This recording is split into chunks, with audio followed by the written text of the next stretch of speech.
नमस्कार, मैं हूं आपके साथ रोहित और आप देख रहे हैं एनवेफ न्यूज। 2014 में जब पहली बार एनडीए की सरकार बनी, नरेंद्र मोदी प्रधानमंत्री बने तो धाकड़ फैसले लिए गए। 2019 में तो और शानदार तरीके से जीत हुई, तो और बेहतरीन तरीके से फैसले लिए गए। लेकिन 2024 में बहुमत नहीं मिला है, तो ऐसे में लगातार मोदी सरकार यू टर्न ले रही है। जी हां, जिसके बाद अब देश का हिंदू नाराज है और पूछ रहा है कहां गया आपका 56 इंच वाला वो सीना, जिसके दम पर आप विपक्षियों के सामने खड़े होकर पूरे दम के साथ बोलते थे। अब तमाम सवाल हैं, इन्हीं सवालों का जवाब ढूंढने की कोशिश करेंगे। पंकज जी मेरे साथ हैं, बहुत बहुत स्वागत है पंकज जी। 14, 19 और 24 यही फर्क दिख रहा है कि यूटर्न लगातार हो रहा है। 56 इंच का सीना कहां गया? देखिए रोहित, नैरेटिव सेट करने वाले नैरेटिव सेट करेंगे, लेकिन कृषि कानून कब वापस लिए गए? जब बीजेपी के पास 303 सीटें थी। भूमि अधिग्रहण बिल कब वापस लिया गया? जब बीजेपी के पास अकेले 303 सीटें थी। तो बहुत सारे लोग ये कह रहे हैं कि यू टर्न अब मोदी सरकार ले रही है, लेकिन ऐसा नहीं है। देखिए, मोदी सरकार पे अक्सर यह विपक्ष आरोप लगाती रही कि ये तानाशाह सरकार है। लेकिन दूसरा आरोप यह भी है कि ये दबाव में झुक जा टर्न लेती है। अब विपक्ष ये फैसला कर ले कि ये तानाशाह है, ये दबाव में झुक जाते हैं। दोनों चीजें तो नहीं हो सकती, या तो मोदी तानाशाह है या फिर जन दबाव में झुक जाते हैं। दूसरी बात, आप जो जो उदाहरण बता रहे हैं, वक्फ बोर्ड कानून को वापस नहीं लिया है। वक्फ बोर्ड को जेपीसी में भेजा गया है, जिसके आज भी अध्यक्ष जगदंबिका पाल साहब हैं, जो कि भारतीय जनता पार्टी के सीनियर नेता हैं। ठीक। एससी एसटी कानून सुप्रीम कोर्ट का फैसला था, मोदी सरकार का फैसला नहीं था। मोदी सरकार ने उसमें यह कहा कि हम आरक्षण को किसी भी कीमत पे छेड़छाड़ नहीं करने देंगे। यह निर्णायक था। एक सरकार की सुप्रीम कोर्ट से भी भिड़ जा रही है एससी एसटी के मामले पर। बिल्कुल। आप एक ऐसा कदम बता दीजिए कि जिसमें यह लगे। देखिए, कांग्रेस तो कहेगी ही, कांग्रेस कहेगी, लेकिन आप लेटरल एंट्री लेकर आते हैं। हालांकि वो नेहरू के टाइम से होता रहा, लेकिन आपने अचानक से फैसला वापस ले लिया। फिर कांग्रेस कह रही, राहुल जी ने एक दिन में कहा, तीसरे दिन आपने फैसला वापस ले लिया। नहीं, बहुत अच्छा सवाल आपने किया है लेटरल एंट्री के बारे में। लेटरल एंट्री में आज तक क्या होता था?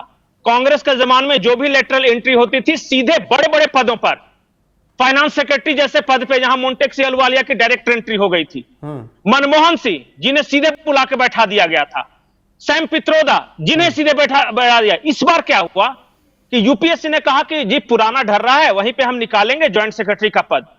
मोदी सरकार ने वो यूपीएससी आप तो मानते हैं ना कि स्वायत्त संस्था है।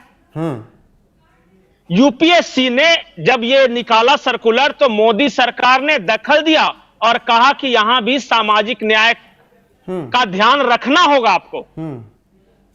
नहीं, मुझे लगता है कि ऐसी सरकार जो सुप्रीम कोर्ट से टकरा जा रही हो, ऐसी सरकार जो गरीबों के मुद्दे पर यूपीएससी जैसी स्वायत्त संस्था को कह रही है कि नहीं आपको सामाजिक न्याय का ध्यान रखोगा, मुझे लगता है यह निर्णायक सरकार कही जानी चाहिए, यूटर्न सरकार नहीं। बिल्कुल निर्णायक कही जानी चाहिए, लेकिन सवाल तब उठ रहे हैं। देखिए पंकज जी, एक इजराइल फिल्म फेस्टिवल भी होने वाला था मुंबई में। नसीरुद्दीन शाह, उनकी पत्नी रत्ना पाठक ने विरोध दर्ज कराया। तमाम ऐसे लोगों ने विरोध दर्ज कराया जो फिलिस्तीन और हमास के हमदर्द रहे। उन्होंने कहा कि ऐसे वक्त में इजराइल फिल्म फेस्टिवल नहीं होनी चाहिए।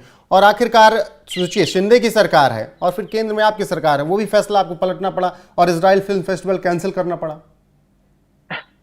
एक बात बताऊं रोहित, दुख की बात क्या है कि कुछ लोग ऐसे हैं जो किरोसिन छिड़क के आग लगाने की कोशिश कर रहे हैं, पर मोदी सरकार मौका नहीं दे रही।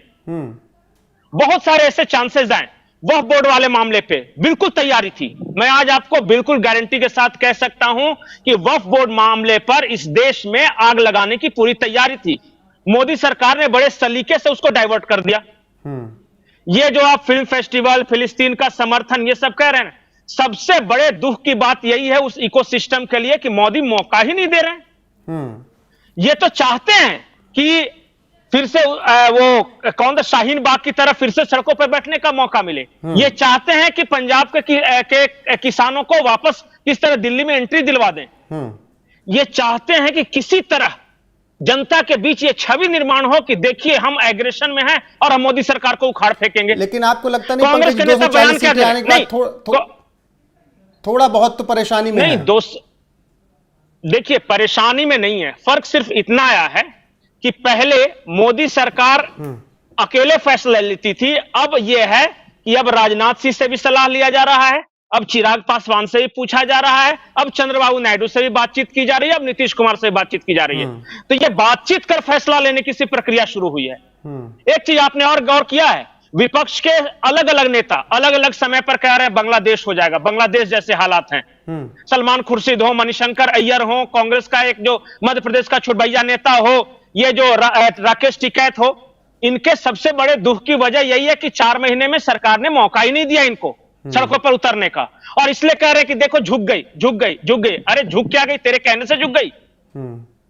लेकिन सुप्रीम कोर्ट से लड़ पंकज जी, गई। जो विपक्ष एक संदेश पहुंचाने में कामयाब हो रहा है, जैसे चुनाव के टाइम पे आरक्षण को लेकर विपक्ष संविधान को लेकर लोगों के बीच बात पहुंचाने में कामयाब रहा, अब विपक्ष उसी तरीके की बात पहुंचा रहा है कि भाई ये तो डरे हुए हैं, हर मुद्दे को पलट दे रहे हैं। जो बात लोगों तक पहुंच रही है उसको कैसे काट पाएगी बीजेपी? नहीं, एक चीज रोहित जानते हैं कि नहीं, झूठ फैलता बड़ी तेजी के साथ है पर उसका सेल्फ लाइफ बहुत कम होता है।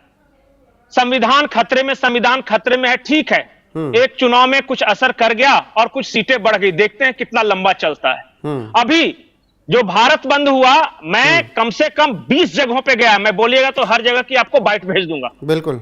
और हर जगह लोग जो भारत बंद करा रहे हैं, उन्हें पता नहीं कि मैं किस मुद्दे पर बंद करा रहा हूं। उन्हें सिर्फ इतना बताया गया था कि मोदी सरकार आपके रिजर्वेशन को खत्म कर रही है, आपका रिजर्वेशन खत्म हो जाएगा इसलिए भारत बंद करना है। तो आपको लगता है कि संविधान विपक्ष को का खत्म कर रही प्रोपेगेंडा है। फेल हो जाएगा? कोई डिटेल नहीं, एक होता है ना, कभी कभी कुछ चीजें क्लिक कर जाती हैं, झूठ सच भी चल जाता है कभी कभी। संविधान खत्म हो जाएगा, रिजर्वेशन खत्म कर देंगे, इस देश में एससी एसटी को खत्म कर देंगे, ओबीसी को मिटा देंगे, सब कुछ बेच डाला मोदी ने। आज ही जम्मू कश्मीर की बात है, राहुल गांधी एक जगह भाषण दे रहे थे कि मोदी जी ने बेच डाला। एक आदमी खड़ा होकर पूछ दिया कि जब आपकी सरकार आएगी तो आप वापस खरीद लेंगे क्या जो बेचा है उसको? तो हंसने लगे, नहीं ऐसा तो पॉसिबल ही नहीं है। तो कोई ना कोई, देखिए जनता के बीच कुछ लोग ऐसे हैं जो वाकई जेन्युइन सवाल उठा देंगे। किसको नहीं पता कि राहुल झूठा नैरेटिव गढ़ रहे हैं? इस देश में रिजर्वेशन खत्म होने वाला है क्या? बिल्कुल नहीं। लेकिन शोर तो मचा रहे हैं कि खत्म कर देंगे। निश्चित तौर पर सुप्रीम कोर्ट का फैसला जिसे मतलब मोदी overall ये सरकार ने नहीं प्रोपेगेंडा है माना, मोदी सरकार के उस आधार खिलाफ। पर करने दीजिए ना प्रोपेगेंडा, कितना लंबा, कितने दिनों तक? ठीक है, झूठ के पांव नहीं होते, वो कभी ठीक है, कभी पंकज। पकड़ में आ जाता है। ठीक है, लेकिन और जिस एक बात जान जाइए कि जब ये झूठ का गुब्बारा फूटेगा ना, तो मोदी कमजोर हैं कि राहुल झूठे हैं, सब पता चल जाएगा। ठीक है, अब आप दर्शकों को क्या लगता है, क्या वाकई में मोदी सरकार कमजोर है इसीलिए यू टर्न ले रही है, या फिर एक संवेदनशीलता है और विपक्ष उसे प्रोपोगेंडा बनाकर लोगों के बीच फैला रहा है ताकि वो अपना एजेंडा सेट करे? कमेंट में अपनी राय जरूर बताइएगा और बने रहेगा हमारे साथ। नमस्कार।